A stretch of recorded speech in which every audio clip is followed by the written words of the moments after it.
महानगरपालिकेच्या निवडणुकीमध्ये आम्हाला सांगली, मिरज आणि कोल्हापूर महानगरपालिका आहे, या ठिकाणी 5-6 तरी जागा मिळाव्यात अशी आमची अपेक्षा आहे। हे दोघे एकत्र आल्यामुळं उद्धव ठाकरेंचं मोठं नुकसान होणार आहे। राज ठाकरेंना त्यांनी सोबत घेण्याची चूक करायला नको होती। आमच्या बरोबर लोकसभेला राज ठाकरे असताना आम्हाला काय फार फायदा झाला नाही। त्यावेळेला ही जी महानगरपालिका आहे ती उद्धव ठाकरेंच्या हातातून हिसकावून घ्यायची, हे आम्ही प्लॅनिंग केलेलं आहे। निवडणुका 1-2 दिवसात जाहीर होण्याची शक्यता आहे आणि 29 महानगरपालिकेच्या सर्व निवडणुका या महायुतीनं लढवायच्या अशा पद्धतीची चर्चा नागपूरमध्ये देवेंद्र फडणवीस, एकनाथ शिंदे, अजितदादा पवार, रवींद्र चव्हाण यांची झालेली आहे।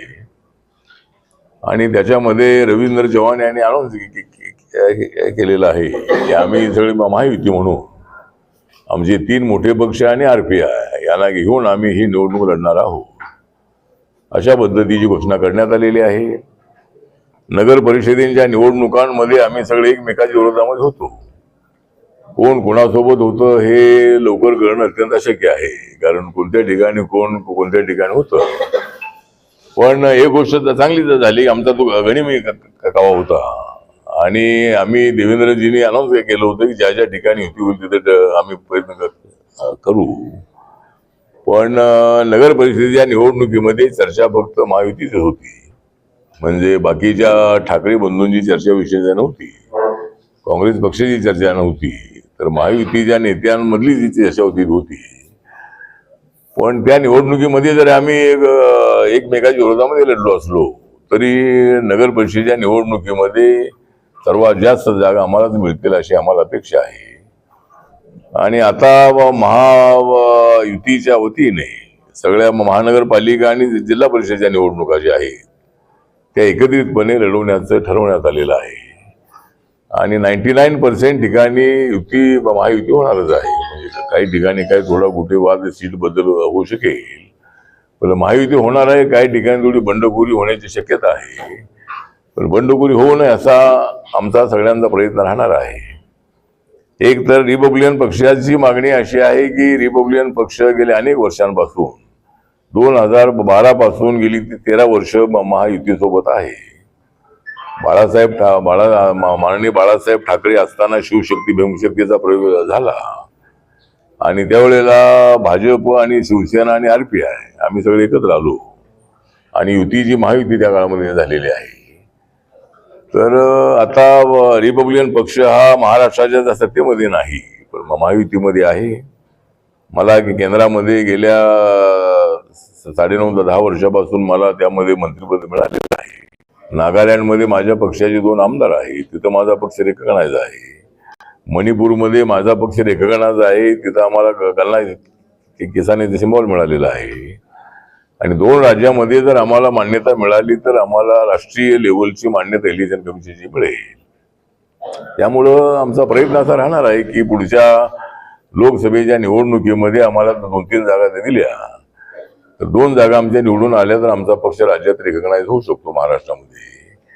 तर त्यासाठी आमचा प्रयत्न पुढे राहणार आहे। पण आता सध्या तरी या महानगरपालिकेच्या निवडणुकीमध्ये आम्हाला सांगली, मिरज आणि कोल्हापूर महानगरपालिका आहे, या ठिकाणी 5-6 तरी जागा मिळाव्यात अशी आमची अपेक्षा आहे।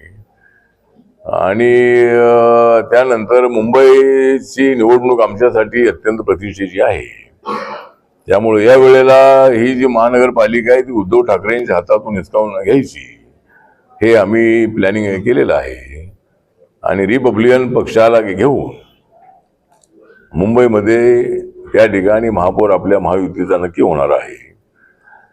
1992 मध्ये मी समाज कल्याण खात्याचा मंत्री असताना काँग्रेस पक्षासोबत आपली युती होती आणि त्यावेळेला रिपब्लिकन पक्षाला 12 जागा मिळाल्या होत्या आणि पहिला महापौर हा RPIचा करायचा, ही चर्चा मुरली देवरा यांच्यासोबत माझी झाली होती आणि त्यांनी मान्य केलं होतं की मुंबई शहरामध्ये दलितांचं वोटिंग हे मोठ्या प्रमाणामध्ये आहे आणि RPI मध्ये गट असले तरी माझ्या गटाचे लोक मॅक्झिमम आहे आणि म्हणून पहिला महापौर RPIचा करायचा हे नक्की करण्यात आलं आणि चंद्रकांत हांडोरे आमचे पहिले महापौर झाले होते।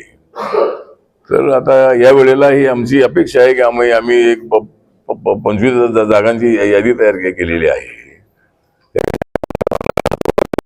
मुंबईमध्ये.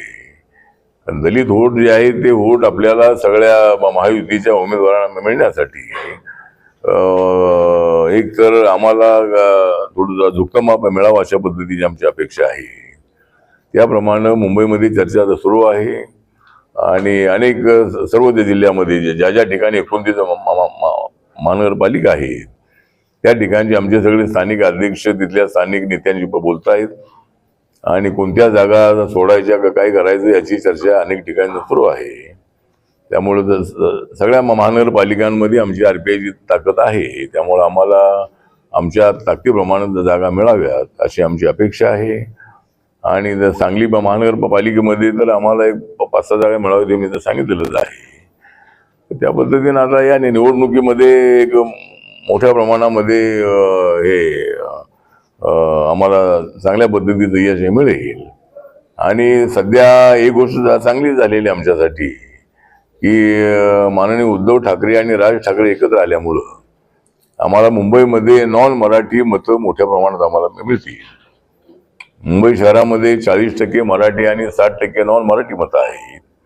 आणि मराठी मतं जी आहे त्या मराठी मतामध्ये आमच्या महायुतीलाही मॅक्झिमम मतं मिळणार आहेत. काँग्रेस पक्ष वेगळं त्यांनाही मिळणार आहेत आणि ठाकरे बंधूंनाही मिळणार आहे. त्यामुळे मराठी मतामध्ये त्या ठिकाणी फूट होणार आहे. आणि उद्धव ठाकरे आणि बाळासाहेब ठाकरेंची जी काय भूमिका होती ही भूमिका ते विसरलेली आहे. आणि त्यामुळं मला असं वाटतं की राज ठाकरेंच्या सोबत यांनी युती केल्यामुळं नॉन मराठी मतं जी बाळासाहेबांच्या मुळं ही शिवसेनेला मिळायची. सुरुवातीला शिवसेना स्थापन झाली ती मराठी माणसासाठी झाली, पण नंतर बाळासाहेब ठाकरे यांनी उत्तर भारतीय सेना, त्यानंतर गुजराती सेना, साऊथ इंडियन सेना अशा पद्धतीची सेना तयार केली होती.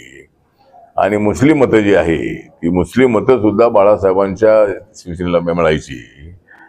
तर आता हे दोघे एकत्र आल्यामुळं उद्धव ठाकरेंचं मोठं नुकसान होणार आहे. त्यामुळं राज ठाकरेंना त्यांनी सोबत घेण्याची चूक करायला नको होती.